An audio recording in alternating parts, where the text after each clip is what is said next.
The goblin on the bridge above the stream calls for a second flood to be released.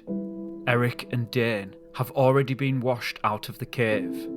Kerry is in the western passage, lying prone, and the elf moved into the passage to avoid the floodwaters. Kerry uses half her movement speed to stand up. She also manages to retrieve her torch, which is still lit. She uses the other 15 feet of her movement speed to continue scrambling up the western passage. As this passage is difficult terrain, she does not make it all the way up.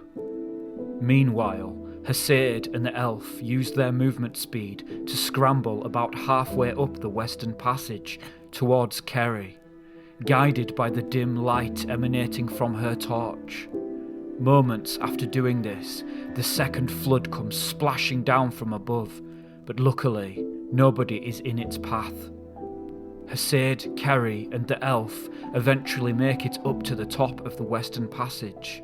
The elf holds his hand up in front of the other two to signal them to stay put. As he is the only character with dark vision, he intends to scout ahead. He rolls a 17 for his dexterity stealth check. At the top of the passage, a slightly wider passage leads left and right. The right passage curves out of sight to the east, while the left passage opens up into a large cave divided in half by a 10-foot high escarpment. A steep natural staircase leads from the lower portion to the upper ledge. The air is hazy with the smoke of a cooking fire, and pungent from the smell of poorly cured hides and unwashed goblins. The goblin's passive perception score is lower than the elf's dexterity stealth check, so he manages to remain unseen as he scopes out the area. 6 goblins inhabit the den. 5 of them tend the cooking fire in the lower northern part of the cave near the entrance passage, while another, probably their leader, rests in the upper southern part of the cave. A human warrior is also held prisoner in the chamber. He is securely bound on the southern ledge of the cavern. The elf can see that the goblins have been beating and tormenting him, so he looks very weak. The elf quietly returns to Hesed and Kerry and tells them what he saw. Meanwhile, Dane and Eric move back into the cave. As they approach the western passage, Eric uses a flask of oil to light his hooded lantern. He pulls the hood down to prevent the light being spotted. The lantern casts dim light in a 5-foot radius, just enough for Eric to see what's in front of him. Dane takes the lead. He looks up at the bridge above the stream. He can make a wisdom perception check to see if he spots any danger. He rolls a natural 1. He still has water in his eyes from the flood. His vision is so blurred that he can barely make out the bridge. Both characters will attempt to sneak into the western passage. They are both spotted by the goblin on the bridge, who will fire an arrow at them with its short bow, while they attempt to reach the safety of the passage. Rolling initiative. Eric manages to reach the western passage unharmed. The goblin is firing from 20 feet away at Dane. The goblin will need an 18 to hit.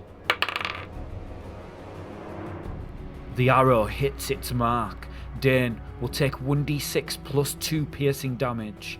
The roll is unnecessary though, as Dane only has 2 hit points remaining, and his maximum is 11, which is higher than the highest amount of damage the goblin can inflict.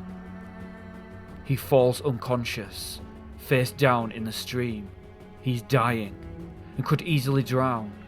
He will need to make a death saving throw to determine whether he creeps closer to death or hangs on to his life. He is in the hands of fate now. He must roll a 10 or higher on a d20 to save himself. He succeeds. He needs 2 more successes if he wants to live. 3 failures and he dies here, face down in the stream. Stay tuned to see if he lives.